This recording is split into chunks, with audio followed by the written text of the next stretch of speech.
हाय दोस्तों, मेरा नाम है राकेश सप्पड़ और मैं आरएस रियल्टी से बात कर रहा हूँ। हम लोग एक मुंबई में, पुणे में, मानगांव में और राजस्थान में हमारी कुछ ऑफिसेस है।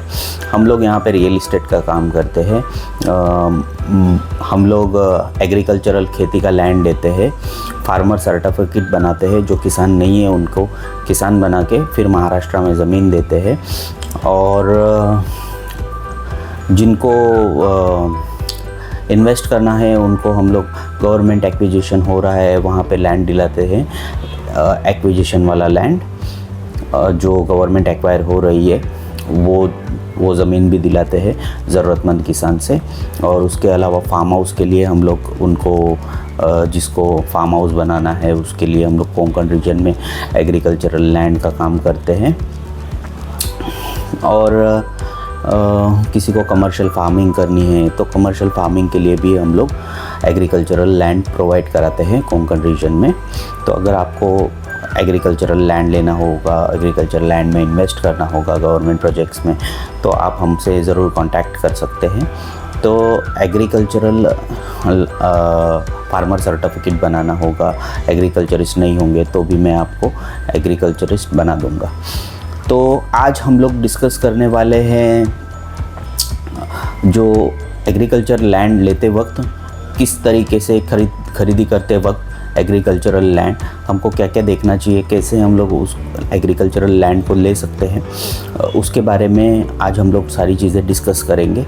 वो कैसे लिया जाता है और धोखाधड़ी ना हो पाए हमारे साथ में और हम लोग प्रॉपरली डील कर पाए, उसके बारे में आज हम लोग सारी जानकारी ले लेंगे।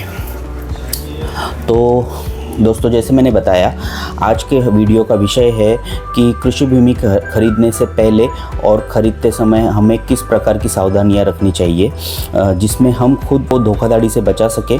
क्योंकि कृषि भूमि खरीद करते वक्त अक्सर इस तरीके धोखाधड़ी के मामले सामने आते हैं। हम आसपास देख रहे हैं कि अब क्या कारण होते हैं जब ज़मीन खरीद फरोख्त लेन देन होते रहता है। दोस्तों, मैं कह रहा था जैसे कि कृषि भूमि कौन खरीद सकता है। कृषि भूमि वो खरीद सकता है जिसके पास ऑलरेडी कहीं ना कहीं पे भी एग्रीकल्चरल लैंड रहना ज़रूरी है। ऐसा ही व्यक्ति कृषि भूमि खरीद सकता है।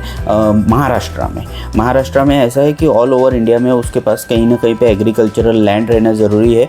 तो वही आदमी महाराष्ट्र में ज़मीन खरीद सकता है, उसका डीड मिल सकता है, उसको भाड़े के लिए ज़मीन मिल सकता है। एग्रीकल्चरल लैंड अगर उसको खरीदना है तो ये कानून है जिसके द्वारा वो जो व्यक्ति जो खरीदना चाहता है एग्रीकल्चरल लैंड तो वो व्यक्ति खरीद सकता है। हाँ, एक वो भी किसान होते हैं जिनकी सारी की सारी ज़मीन गवर्नमेंट ने एक्वायर कर ली या फिर किसी भी प्रोजेक्ट के अंतर्गत उनकी सारी ज़मीन गवर्नमेंट ने एक्वायर कर ली या ले ली, जिसके वजह से उनके पास कोई भी एग्रीकल्चरल लैंड इस वक्त नहीं है। लेकिन उस व्यक्ति को भी किसान माना जाता है, उस व्यक्ति को भी हम लोग एग्रीकल्चरिस्ट, उसके पास अगर पक्का सबूत है कि वो एग्रीकल्चरिस्ट था और उसकी सारी ज़मीन जो है वो गवर्नमेंट ने ले ली, तो ऐसे व्यक्ति को भी किसान माना।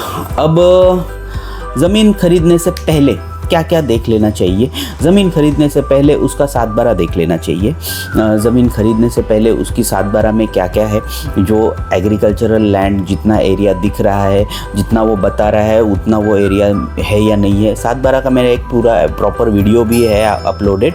लेकिन उसके अलावा 7/12 में जो एरिया बता रहा है किसान, वो किसान जितना बता रहा है उतना है या नहीं है, वो 7/12 में देखना ज़रूरी है। उसके बाद वो ज़मीन जो बता रहा है किसान आपको कि ये मेरी ज़मीन है, उसका उस 7/12 के ऊपर नाम है या नहीं है।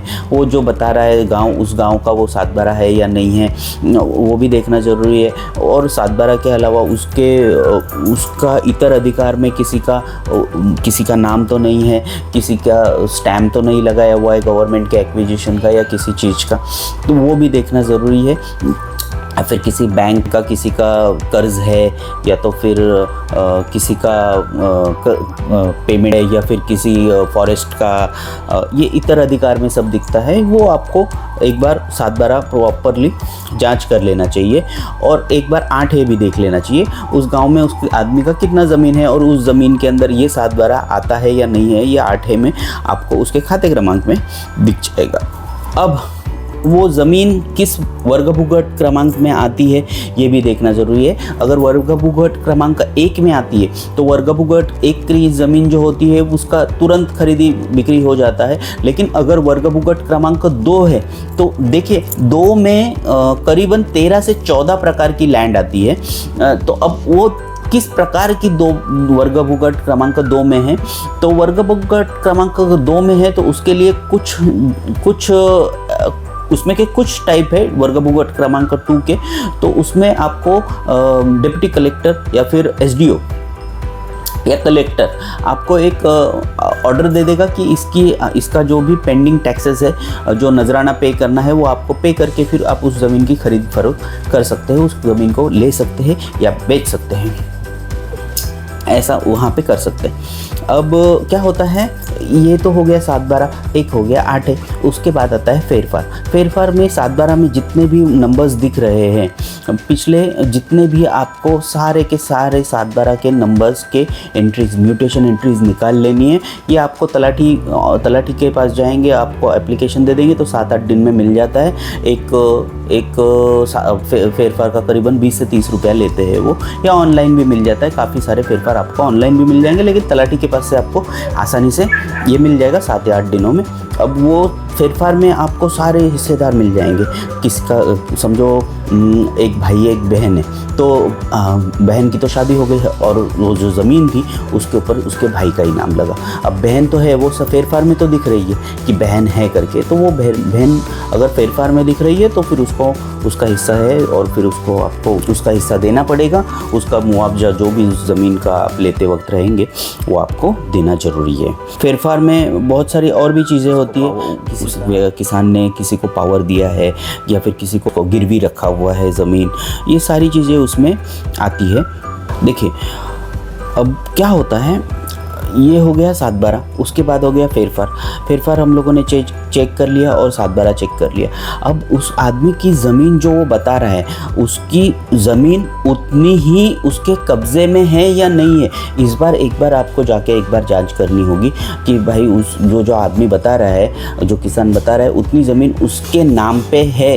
ये 7/12 में तो दिख रहा है, लेकिन उसके कब्ज़े में भी उतनी ज़मीन है या नहीं है, ये उसके लिए आपको एक बार उस ज़मीन को एक बार जांच कर लेनी चाहिए कि उतनी ज़मीन उसके पास है या नहीं है। और कब्ज़े में अगर नहीं है तो फिर उसके कुछ और रास्ते हैं, और अगर उतनी उसकी ज़मीन है कब्ज़े में तो फिर हम उस ज़मीन को, अब जितनी ज़मीन है उसकी कब्ज़े में है, उसी ज़मीन को आप खरीद सकते हैं। और उसके लिए ना एक गटबुक करके एक नक्शा आता है, उससे उसको मैच कर लेना। तो फिर 7/12 में जितना ज़मीन है उतना गटबुक में अगर दिख रहा है तो फिर आप ऐसा कह सकते हैं कि हाँ उतनी ज़मीन है करके एक्चुअली।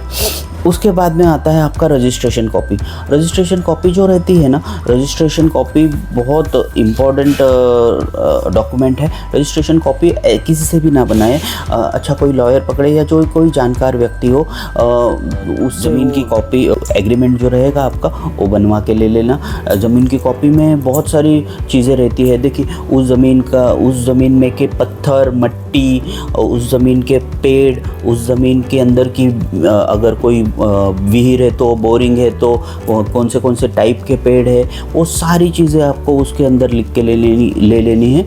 जो आप ज़मीन जिस समय परचेस करते रहेंगे उस टाइम पे आपको वो सारी चीज़ें उस आपके रजिस्ट्रेशन में ले लेनी है जो भी। और उसके अलावा दो विटनेस लगेंगे आपको, तो 2 विटनेस जो रहेंगे वो आपके फेवर के, जो सच्चाई के मतलब प्रॉपर, जिसको आप जानते हो, जिनका आधार कार्ड, पैन कार्ड आपको पता हो और उसको पता हो, ऐसे 2 व्यक्तियों को आपको विटनेस के तौर पर लेना चाहिए। जैसे मैंने आपको बताया, ये सारी चीज़ें बहुत ज़्यादा ज़रूरी रहती है।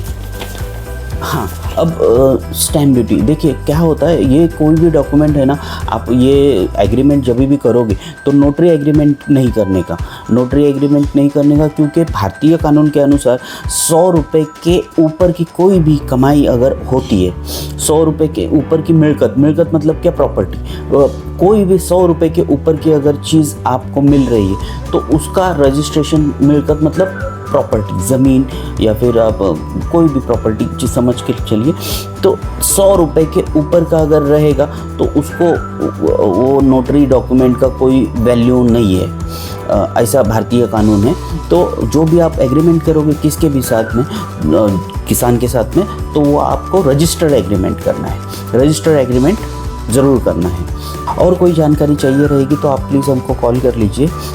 और अगर आपको हमारा काम अच्छा लगता हो और आप प्लॉट देख रहे हो, फार्म हाउस के लिए, इन्वेस्टमेंट के लिए, गवर्नमेंट एक्विजिशन में जाने वाली ज़मीन देख रहे हो, तो आप हमको कॉल कर सकते हैं फार्मर सर्टिफिकेट बनाने के लिए भी। और हो सके तो हमारे इस चैनल को लाइक कर दीजिए, सब्सक्राइब कर दीजिए और बाजू जो बटन आएगा उसको भी प्रेस कर दीजिए। और अगर आपको कोई भी जानकारी चाहिए रहेगी तो मेरा नंबर उसमें दिया हुआ है, आप मुझे कॉल कर सकते हैं। Thank you.